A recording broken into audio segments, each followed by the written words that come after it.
What is up, guys? Welcome back to S3M2 Football and welcome to today's football preview video. Thankfully, it is a super Saturday clash in the English Premier League this weekend, so maybe just stick around for about 10 minutes as I discuss the match that is kicking off the Saturday on the 23rd of January at the Etihad Stadium in Manchester that sees Manchester City host Chelsea.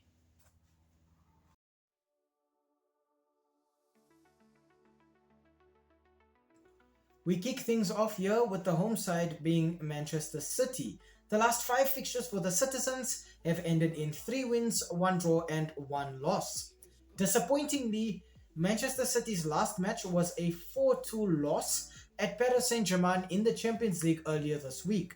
But in these last 5 fixtures, the Citizens have scored 22 goals and conceded 5 goals. The first player that I want to talk about for City is somebody I'm expecting to get some goals. Norwegian centre-forward Erling Haaland has 23 goals and 1 assist in 30 appearances for the Sky Blues this season. In Haaland, I think City have a centre-forward who is strong, who's powerful, doesn't waste too much time on the ball. He's just looking to operate as a goal poacher for this team. And with all of these creative players in Manchester City's setup, I think Erling Haaland will have more than enough chances. Providing some of those chances, I think will be Belgian attacking midfielder Kevin De Bruyne. In 21 appearances, he has 2 goals and 6 assists. But when I look at De Bruyne, I see all of the characteristics needed to be a very good playmaker. De Bruyne is a great passer, he's very good with his ball control, and he's got fantastic vision. He's the kind of player that City look to just to play that final ball to all of the attacking players in the setup. Defensively for Manchester City, I want to talk just a little bit about Swiss centre-back Manuel Akanji. In 26 appearances, Akanji has just 1 assist. In Manuel Akanji, I think Manchester City have access to a very young, energetic, quick centre-back. He's proven to be very composed as well. And for me, Akanji's really worked on his discipline this season. He's limited the amount of rash challenges and unnecessary free kicks that he's given away this season.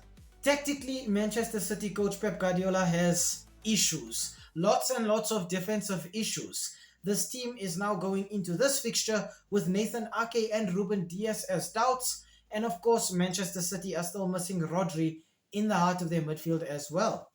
This has meant Guardiola has had to switch his formation to a 4-2-3-1 this season. This double pivot in midfield is supposed to cover the defense, and we're seeing centre mid players like Gundogan and Kovacic now have to operate as holding midfielders on top of being deep line playmakers as well. Kevin De Bruyne does operate in that number 10 spot just behind the striker as a central playmaker. It's his job to just lay the ball off for the centre forward, probably Erling Haaland, or the wingers, probably Savinho and Phil Foden. Possession is the name of the game at Manchester City, and Erling Haaland's job is to just operate as a goal poacher. Everybody looks to line up the chances for him, and for Haaland, it's all just about putting it at the back of the net.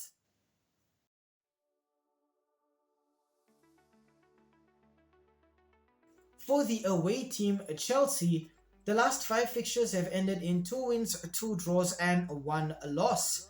Chelsea's last match was a 3-1 win at home against Wolves earlier this week in the Premier League. And in their last 5 fixtures, the Blues have scored 10 goals and conceded 6 goals. Creatively for Chelsea this season, I cannot speak enough about English attacking midfielder Cole Palmer. In 24 appearances, he has 14 goals and 6 assists. And for me, Cole Palmer has proven to be the perfect attacker for Chelsea. He's fast, he's a 1v1 expert, able to go out wide and deliver crosses in or cut in and take shots. And I think nobody can argue that this season, Cole Palmer has been the best player for Chelsea.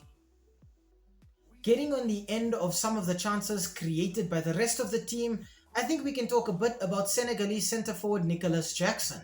In 22 appearances, he has 9 goals and 4 assists, and Nicolas Jackson for me has really improved this season.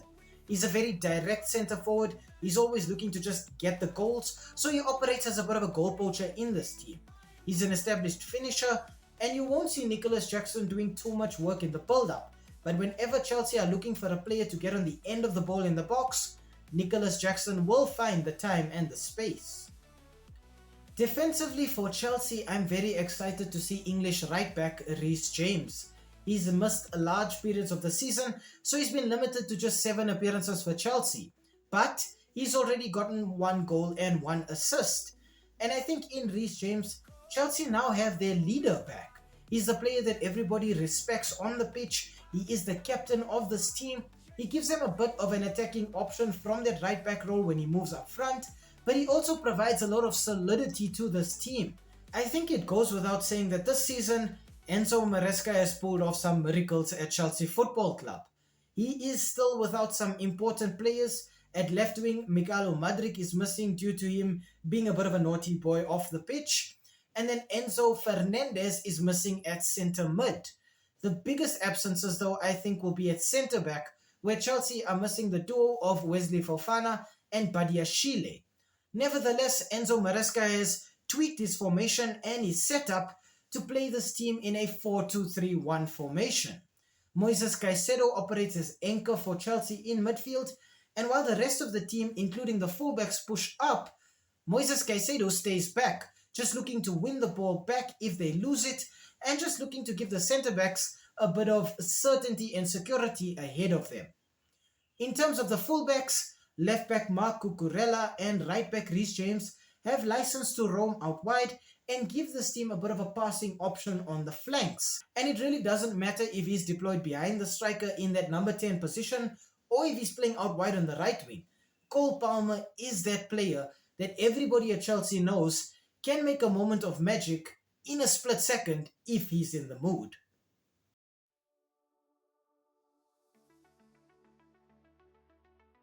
Looking at the head-to-head between these two teams, the last 5 fixtures between Manchester City and Chelsea have ended in 3 wins for the Citizens, 2 draws, and then unfortunately for Chelsea, absolutely no wins for them. So this already looks like it really favors the Citizens. In terms of goal output in those last 5 fixtures, Manchester City have scored 9 goals, while Chelsea have managed just 5. So there as well, it does look like offensively, Manchester City have been very, very successful against Chelsea. When we look at the league table though, it does tell us a little bit of a more different story. Manchester City find themselves disappointingly in 5th position on 38 points, while overachieving Chelsea find themselves 4th on 40 points. This means that just 2 points separate the two teams, so this is definitely a battle for that 4th spot in the Premier League. Obviously, both of these teams want to secure Champions League football for next season, and I think this is now a battle of attrition and willpower. Offensively, Manchester City look like themselves once again. Erling Haaland is being a nuisance for centre-backs. Phil Foden is giving us some moments of magic on the right wing, while Jack Grealish seems to have found his scoring boots again on that left wing. Defensively though, Manchester City have been a disaster, and yes, we can attribute that to the absences in their defense and midfield, but I think when you look at a team with the caliber and the level of Manchester City, you expect to see more squad depth, or alternatively, you expect to see the team sort of adapt to a new system that compensates for their absences, and City have failed in both of those departments. Chelsea on the other end are overachieving because everybody understands their role in the system. They've built up a lot of teamwork and chemistry between themselves, and everybody has enough confidence in themselves and one another to go out on their pitch and look to get a result. Defensively though, Chelsea have issues of their own.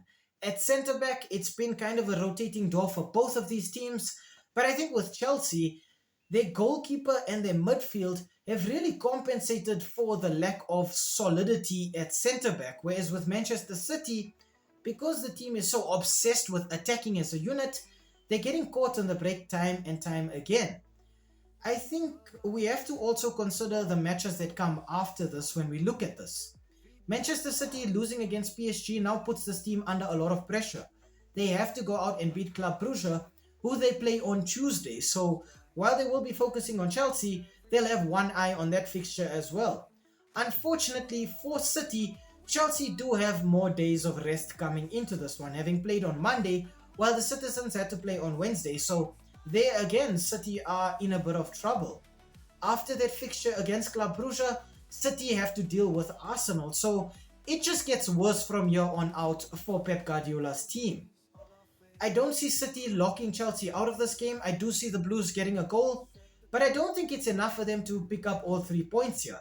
I think City still will play with pride on the line here, knowing they need to go out in front of their home fans after that loss against PSG and come up with something special. Otherwise, it does start to look very, very gloomy for Pep Guardiola and his team. My final score prediction for this one is going to be Manchester City 2, Chelsea 2. I think City have also proven that they can get goals, but they really struggle to keep that lead. They struggle to see the match out.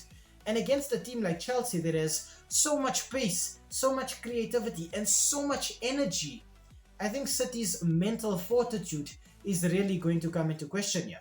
And I think that's where they fall short. It's not for lack of quality or talent on the pitch, it's more about the lack of mental fortitude and mental strength that I think Manchester City really, really need to deal with going into this one.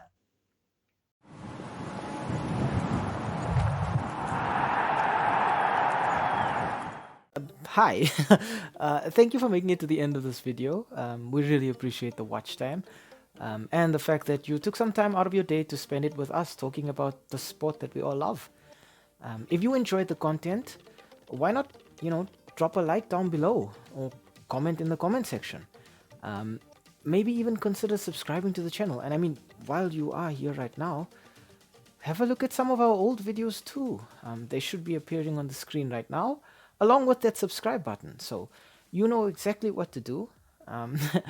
Thank you so much. It really helps with the YouTube algorithm. And have a great day out there. And we hope to see you again very, very soon. Thanks. Stay safe.